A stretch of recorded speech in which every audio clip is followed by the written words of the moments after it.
Welcome back dear student. स्वागत है आपका e lecture series human value subject के अंदर। आज जो हमने टॉपिक लिया है वो है love, truth, peace and right conduct. ये लव, ट्रूथ, पीस और राइट कंडक्ट की जब हम बात करते हैं इसकी, तो हमने लास्ट लेक्चर में भी हमने बोला था कि जो ह्यूमन वैल्यू है, जो एवरीडे लाइफ के अंदर जो हमें फॉलो करनी है, तो वो चीज़ें हमारे लाइफ के अंदर, हमारे बिहेव के अंदर हमेशा हमें गाइड करती रहनी चाहिए। तो वो चीज़ें क्या क्या हैं उनको यहाँ पे हम बात कर लेते हैं। तो in seeking to practice the human value in everyday life will guided by the following aims. वो लव हो सकता है, वो ट्रूथ हो सकता है, आपका पीस हो सकता है, राइट कंडक्ट हो सकता है। तो वन बाय वन हम इन्हें समझते हैं। सबसे पहले हम बात करेंगे लव की। जैसे कि लव हमने पहले भी पढ़ा था कि जो अपनी 9 वैल्यू है उसमें फाउंडेशन वैल्यू आपका ट्रस्ट था, और जो कंप्लीट वैल्यू थी वो क्या थी, लव थी। तो लव हमने ये बोला था feeling of related to all human being, कि लव एक कंप्लीट वैल्यू है जिसके अंदर हम ये बात करते हैं feeling of related to all human being, कि यहाँ पे एक आदमी का दूसरे आदमी से अनकंडीशनल लव है, टू लव एवरीबडी अनकंडीशनल, कि एक आदमी दूसरे आदमी से बिना किसी कंडीशन से क्या करेगा, वो फील करेगा, रिलेटेडनेस फील करेगा कि वो मेरे जैसा ही है। ठीक है ना। और हमने बात की थी कि ये जो लव की फीलिंग रहती है इसके साथ साथ कुछ चीज़ें और भी आती हैं, जैसे आपका कंपेशन हुआ, काइंडनेस रहा। कंपेशन मतलब करुणा, काइंडनेस मीन्स दया, आपका जेनिरोसिटी महानता रहा। ठीक है ना। ग्रेटनेस, इन सब चीज़ों को हम बात करते हैं। तो ये जो चीज़ें हैं ये हमारे स्पिरिट के अंदर हैं। कंपेशन है, काइंडनेस है, जेनिरोसिटी है, ग्रेटनेस है। तो इससे हमें क्या मिलता है, हमें फीलिंग ऑफ रिलेटेडनेस मिलती है। जब हमें किसी के ऊपर करुणा आएगी, जब दया आएगी, तो हमें कहीं ना कहीं लगेगा कि हमें उसकी मदद करनी चाहिए। तो जो कि लव की फीलिंग है, feeling of relatedness to all human being है, वो हमारे अंदर आएगी। इसके अंदर हमें देखते हैं कि लव के अंदर कि हमारा हमारा जो स्ट्रॉन्ग अफेक्शन होता है, पर्सनल अटैचमेंट होता है।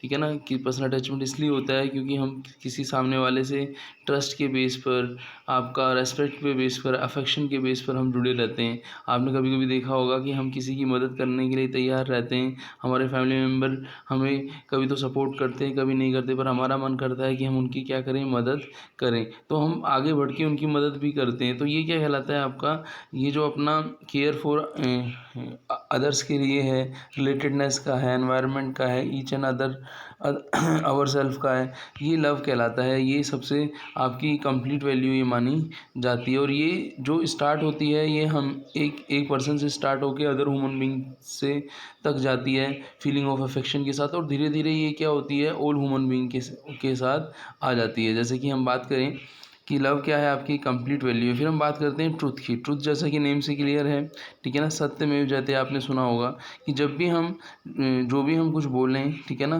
जो भी हम बताएं अपने किसी सामने वाले को, किसी भी पर्सन को, तो हमें उसको क्या ट्रुथ बताना है, कॉन्फिडेंशियलिटी बतानी है। यदि हम देखें तो कुछ लोग इस तरीके के होते हैं कि वो अपनी हमेशा बातों को छुपाते हैं। उनका काम ही होता है बातों को छुपाना। वो पूरी बातें नहीं बताते हैं। तो वो पूरी बातें इससे नहीं बताते क्योंकि वो सोचते हैं क्योंकि ये बात मैं यदि बताऊंगा तो मैं झूठ बोलूँगा, तो इससे अच्छा मैं नहीं बताऊं। जबकि होना क्या चाहिए, हमें इस तरीके से बातों को छुपाना नहीं चाहिए, हमें ट्रूथली सारी चीज़ें बता देनी चाहिए। टू डेवलप विजडम, इससे हमें क्या मिलता है, हमारा विजडम पावर जो है, इंट्यूशंस है, सेंस ऑफ इंक्वायरी है, वो हमारा ऑटो क्या हो जाता है, ऑटो सोल हो जाता है। ये चीज़ें हमें पता लग जाती हैं जब हमें ट्रूथ पता लग जाता है। To understand the oneness to old creation, truth behind the old faith, कि जो भी आप किसी को बताएं, आप ये बताएं कि वो सामने वाला है आपकी उस बात पर क्या करेगा, विश्वास करेगा। तो इसलिए हमें हमेशा सत्य ही बोलना चाहिए, हमें झूठ नहीं बोलना चाहिए। हमने सुना है कि एक झूठ को छुपाने के लिए कितने झूठ बोले जाते हैं। तो इसलिए हमें हमेशा सच ही बोलना चाहिए ताकि झूठ की नौबत नहीं आए। फिर हम बात करते हैं पीस की जैसे हम बात करें शांति, ठीक है ना। यदि हम डेवलप करना चाहते हैं self respect, concentration, inner containment का मतलब है आपको इंटरनली सेटिस्फेक्शन मिलेगा, संतोष मिलेगा।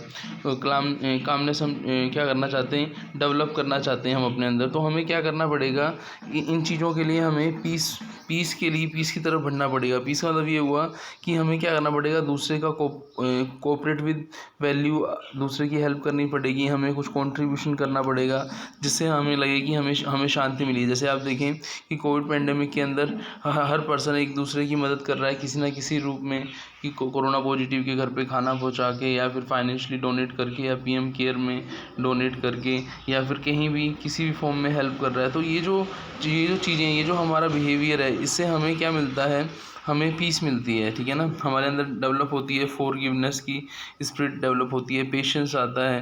ठीक है ना, हम फोरबेंस और सेल्फ कंट्रोल कर पाते हैं। तो ये जो हम इस तरीके की ह्यूमन वैल्यू से रिलेटेड एक्टिविटी करेंगे तो वो कहीं ना कहीं हमें पीस भी प्रोवाइड करेंगी, तो जो कि इम्पोर्टेंट है। हर पर्सन ये क्या चाहता है कि आज के टाइम में आप ये देखें सब कुछ है पर्सन के पास, लेकिन वो पीस नहीं है।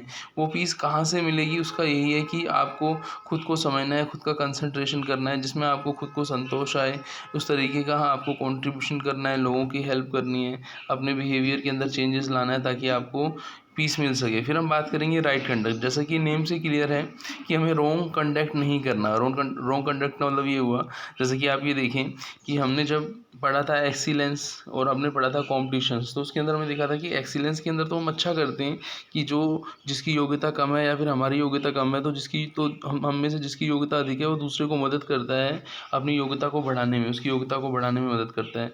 लेकिन हम देखें कंपटीशन की हम बात करें तो कंपटीशन के अंदर हम क्या करते हैं कि दूसरे को अपने लेवल पर तक लाने के लिए हम क्या करते हैं, रोकते हैं, हम उसको रोकते हैं। तो ये जो भावना है, क्या क्या ये राइट कंडक्ट है। राइट कंडक्ट की हम बात करें, एक ह्यूमन बीइंग होने के नाते हमें क्या करना है, एक्सेप्टेंस करना है, सामने वाले को हेल्प करना है। यदि उसको कोई ऐसी प्रॉब्लम में है कि जिसके कारण उसका बार बार रिजेक्शन हो रहा है, तो उसकी हेल्प करनी है कि वो अपने कैसी योग्यता को डेवलप करे, है ना। To develop the respect for parents, हमें इस तरीके कंडक्ट नहीं करना है जिससे हमारी पेरेंट्स की डिसरेस्पेक्ट हो, हमारे टीचर्स की, हमारे एल्डर की डिसरेस्पेक्ट हो।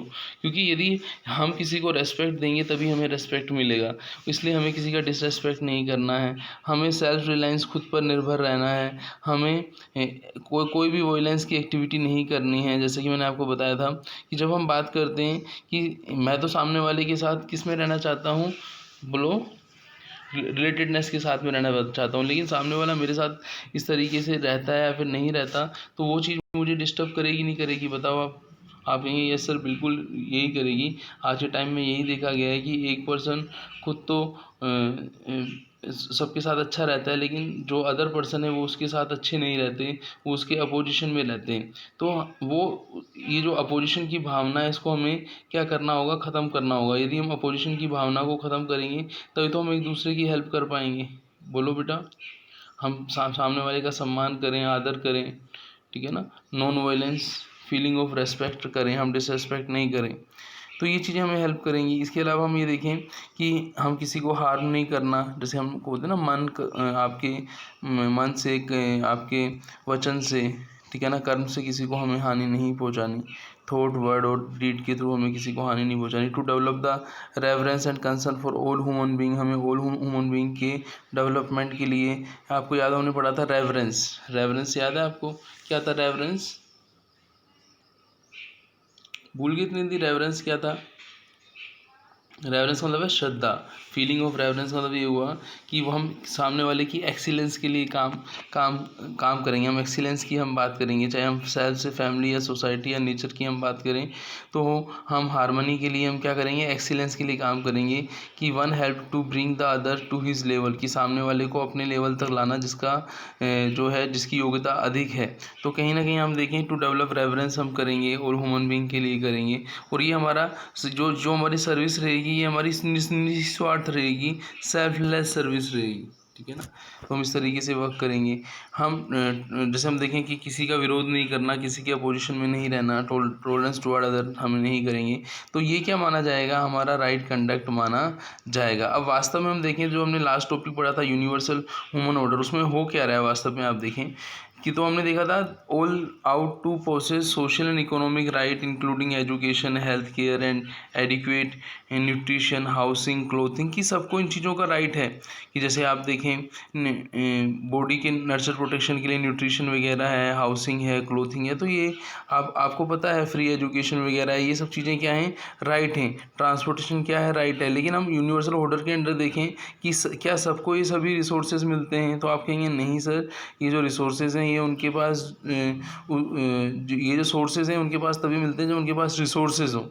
तो हमें सोसाइटी के अंदर वो लोग जो आपको पता है कि काफ़ी पैसे वाले हैं, जो वेल्दी हैं, तो उनको प्रोस्परस बनने के लिए किसी ना किसी फॉर्म में हेल्प करनी पड़ेगी, नहीं करनी पड़ेगी? आप कहेंगे यस सर, हमें हेल्प करनी पड़ेगी। जैसे हमने पढ़ा था कि जैसे चिल्ड्रन है, वुमन है, ठीक है ना, एल्डर्स जो हैं, एल्डर्स पॉपुलेशन जो है, माइनर जो है, उनके लिए हमें क्या करना चाहिए, कुछ ना कुछ इस तरीके से पार्टिसिपेशन करना चाहिए। आपने देखा कई पॉलिटिकल पार्टी इस तरीके की एक्टिविटी करती हैं कि वो लोगों की हेल्प कर सकें। तो उनका पर्पज़ क्या होता है कि ह्यूमन कॉन्शियसनेस जो है, एक ह्यूमन दूसरे ह्यूमन के लिए काम में आए, किसी भी फॉर्म के अंदर काम आए, सोसाइटी के एक इंडिविजुअल लेके सोसाइटी के लेवल पर, वर्ल्ड फैमिली के लेवल पर सब चीज़ हम एक दूसरे की हेल्प करें, तभी हम डेवलपमेंट कर पाएंगे सही मायने में। जबकि वास्तव में देखा गया है कि हो क्या रहा है, जैसे इंडिया एक डेवलपिंग कंट्री है, आप देखें अदर जो डेवलप कंट्री हैं, तो कोई भी डेवलप कंट्री ये नहीं चाहता कि इंडिया का इतना डेवलपमेंट हो। वर्बली वो बोल रहा है, लेकिन उसके जो एक्टिविटी हैं, इंडिया को सपोर्ट करने की एक्टिविटी हैं, तो वो चीज़ें नहीं हैं। तो वो चीज़ें होनी भी ज़रूरी है ना, बोलने के साथ साथ उनकी वर्किंग में भी वो चीज़ें होनी चाहिए। तो हमें यही देखना है कि जिस एनवायरनमेंट के अंदर रह रहे हैं हम, वहाँ पे यूनिवर्सल ह्यूमन ऑर्डर की एक पर्सन दूसरे पर्सन की जो हेल्प कर सकता है उसके डेवलपमेंट के लिए, क्या वो कर रहा है या फिर नहीं कर रहा है, तो उन चीज़ों को हम पता लगाएंगे। यूनिवर्सल ह्यूमन ऑर्डर को जो हमने पहले पढ़ा था, वहाँ पे हमने डिटेल में पढ़ा था। इस लेक्चर के अंदर हमने यही पढ़ा है कि एक पर्सन जो है, यदि हम बात करें seeking to practice the human value in every day life की, एवरी डे लाइफ के अंदर लव है, ट्रूथ है, पीस है, राइट कंडक्ट है, इसको हमें यूज़ लेना चाहिए। तो मिलते हैं नेक्स्ट लेक्चर में। थैंक्स।